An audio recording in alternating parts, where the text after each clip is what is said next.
अस्सलामु अलैकुम वरहमतुल्लाहि वबरकातुहू। जन्नत मुकाम दोज़ख हराम व अहले ईमान। तो माशाल्लाह से जी आज सुबह सुबह उठा लिया मेरे जनाब साहब सबसे प्यार वाले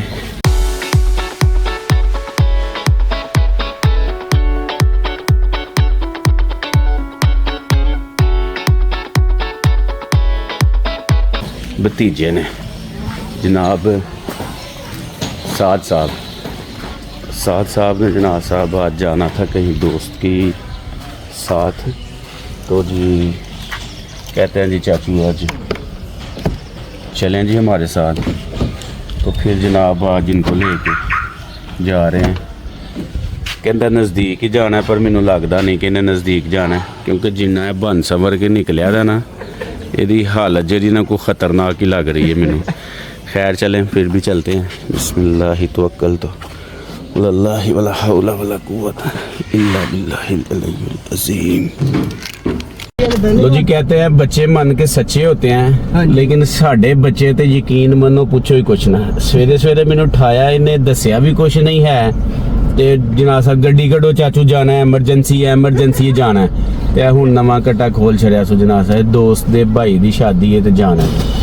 मैं कहा चल तेरी मेहरबानी तू इनू कपड़े ते पान दिते ने हमजा। ते ये है जनाब साहब साद साहब है ये इनके दोस्त हैं। ना तो बोलो ना अपना यार। चलो मिर्जा साहब ये मिर्जा साहब है जी इनके वो वैसे भी तुहानू देख के लग जाएगा जिड्डे वेल ड्रेस होए दे ठीक है ना। ये हमारे तो ये दोस्त जिनकी बड़ी के बाद शादी है माशाल्लाह ठीक है। इनको रात को चपेट पड़ी है झूले से। ओए होए होए क्या कहते हैं लेवल किस्म की पड़ी है लेवल किस्म की पड़ी है। ठीक है सामने मस्जिद उथे खलवा के बना जसोरा के साथ दरबार है ना उसके सामने मस्जिद है बड़ी। चलें जी चलो चलो जी चाचू जी मौसम ਨੂੰ ਕਹਿ ਕੇ ਆ ਡਰਾਈਵਰ ਇਹਨੂੰ ਕਹਿ ਨਾ ਉਹਨੂੰ ਕਹਿ ਲੈ ਕਿ ਉਹਨੂੰ ਕਾਰ ਵਾਲੇ ਨੂੰ ਓਏ ਆਇਓ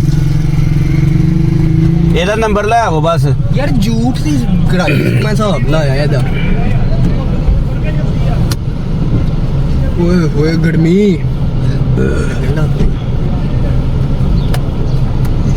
बाबा वो नहीं कितना भला बाबा निकलिए भाई ऐसी चलिए ठीक हो गया यहाँ पीछे पीछे ठीक है अल्लाह चलें जी। हाँ जी बिस्मिल्लाह तवक्कल तो अल्लाह वला हौला वला कुव्वत इल्ला बिल्लाहिल अलीयुल अज़ीम।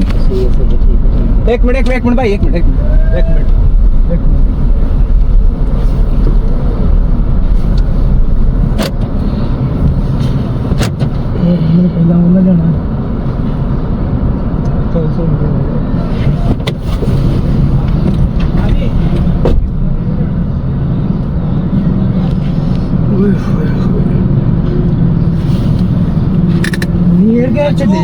हाँ जी वो कह रहे हैं कि दिवाली ਨੂੰ ਚੜਨਾ ਹੈ ਉਹ ਤੁਸੀਂ ਬਵੋ ਕਿ ਦਿਵਾਲੀ ਨੂੰ ਸਾਰੇ ਇੱਧਰ ਨੂੰ ਆਹੋ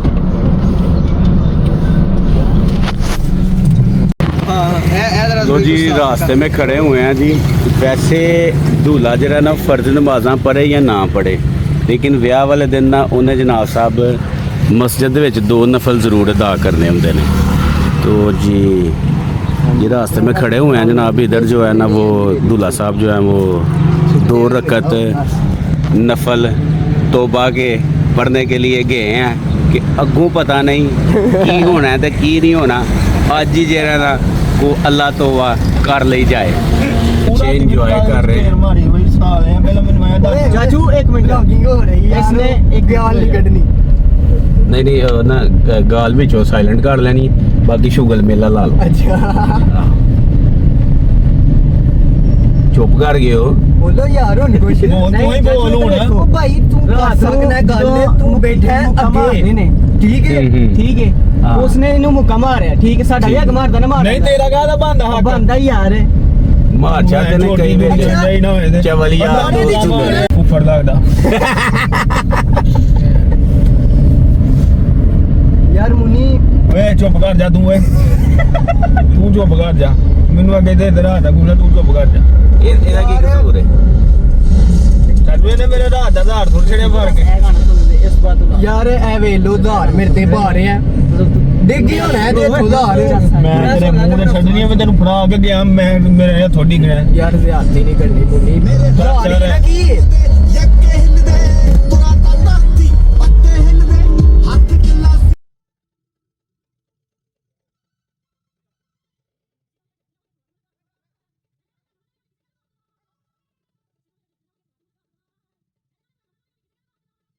भाजी की भाव जे 294 रुपए किलो 294 रुपए किलो जी। ये मुंडा शहजादा लगा ला फिर नोजल बिच वीडियो बंद करो ता दे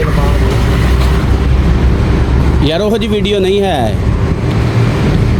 यार। नोजल ला अल्लाह दे बंदिया तू तो ट्रांजिशन में आ गया शाहरुख खान है।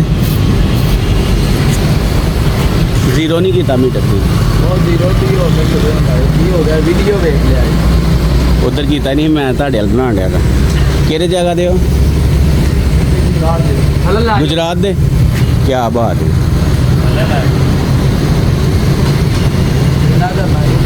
तो जी दूल्हे का भाई इतों जनाब सब कुछ खाण पीन दी शावां लै रहा है। चलो ऐसे बहाने असी भी ले लेने जनाब।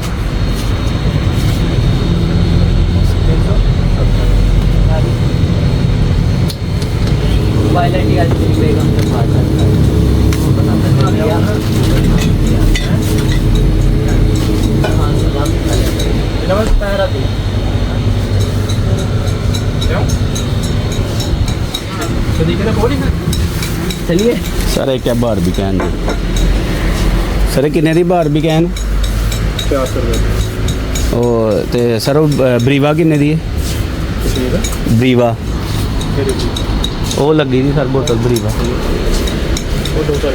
वो 200 दी। अच्छा दुआ का फंक्शन की है अच्छा है पैसे ले लो है 500 वाला ले लो।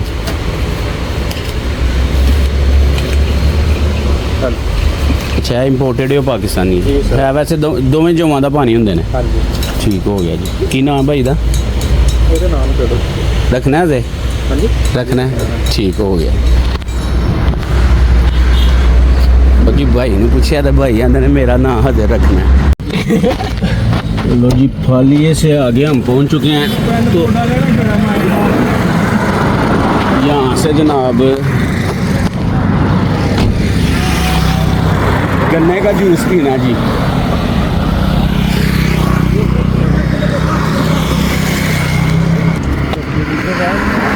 लो जी भाईजान नींबू है और पुदीना भी है अदरक भी है। ये डाल के ना गिलास को अच्छी तरह से धो लेना भाईजान। तो ये जितना खूबसूरत आपका ये ठेला है ना इतना ही खूबसूरत आपने जूस बना के पिलाना है ताकि बच्चे शादी पे जा रहे हैं उधर जाके खाना जो है ना वो तुन के खाएं।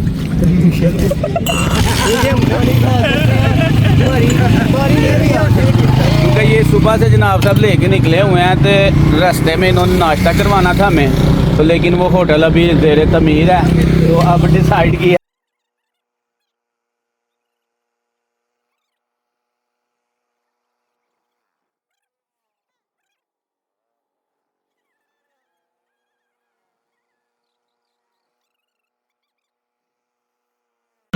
लो जी जूस जो है ना वो जी बिल्कुल रेडी हो गए हैं जी। भट्टी साहब फाड़ लो कि हूँ किसी ने होर ने आके फड़ाना थानू भट्टी साहब सर्व करेंगे जी। अब तू ही पी भरी औखी मशीन चली है यार। तो मिर्जा साहब हसबे तौफीक फड़ो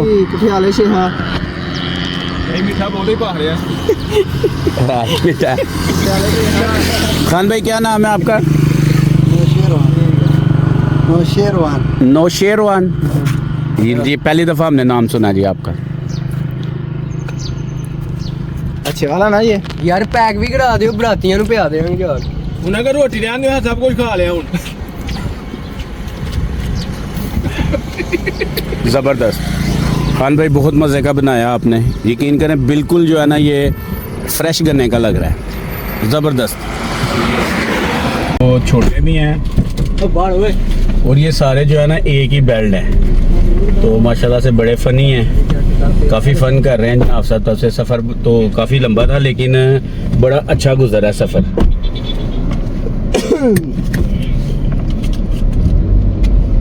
यार गले ਨੂੰ क्यों पैंदा ਓਏ ਮਿੱਠਾ ਬੋਂਦਾ ਪਾ ਦਿੱਤਾ ਸਾਲਿਆ ਮਿੱਠੇ ਵੀ ਗਲੇ ਨੂੰ ਪੈਂਦੇ ਚਲੋ ਯਾਰ ਲਾਓ ਹੁਣ ਕੋਈ ਮੂਡ ਨਾ ਚੰਗਾ ਜਿਹਾ ਤੇਰਾ ਬਰੀਕ ਮੈਂ ਸਮੀਆ ਹੈ ਮੂੰਹ ਵਿੱਚ ਨਾ।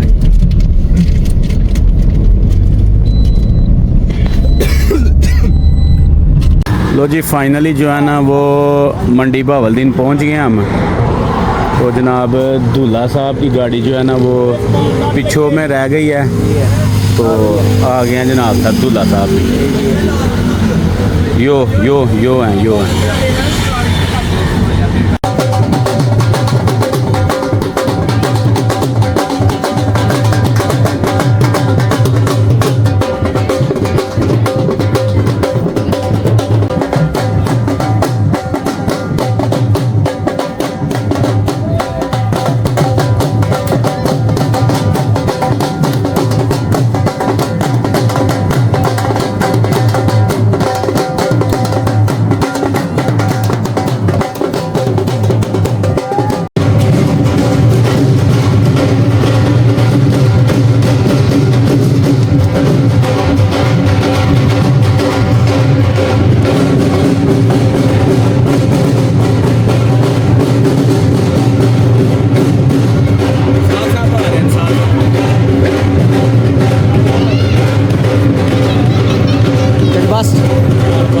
लो जी सर, खाना आ गया जी। यहाँ पे बाद च मिलांगे हुन खाओ, शुरू करो जी। हाँ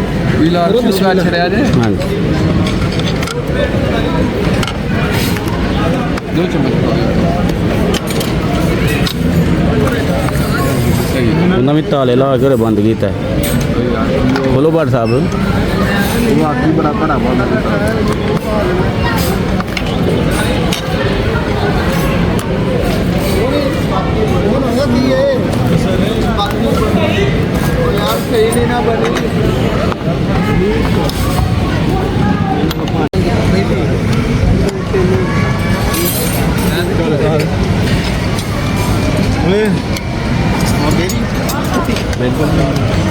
लो जी दूल्हा भाई नू बाहर खुली फिजा च लैके आए ने।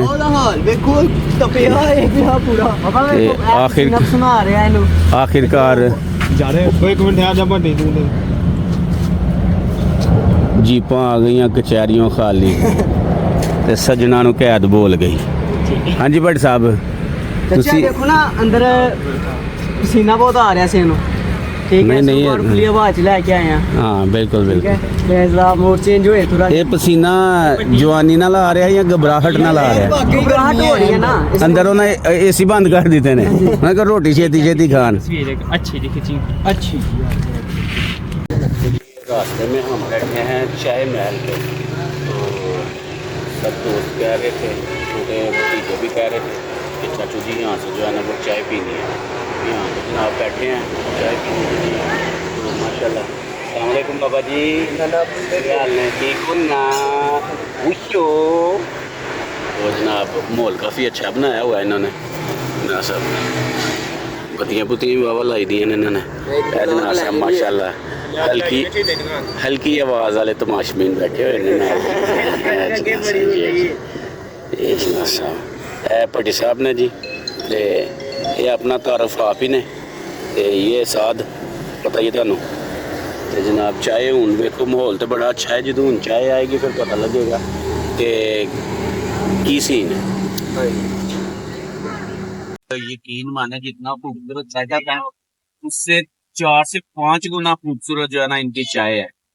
चस करा देती है यकीन। सही बात है, ये चाय पीने के बाद एहसास हो रहा है कि जनाब धोखे के बाद दूसरी चीज चाय है जो इंसान की आंखें खोल देती है।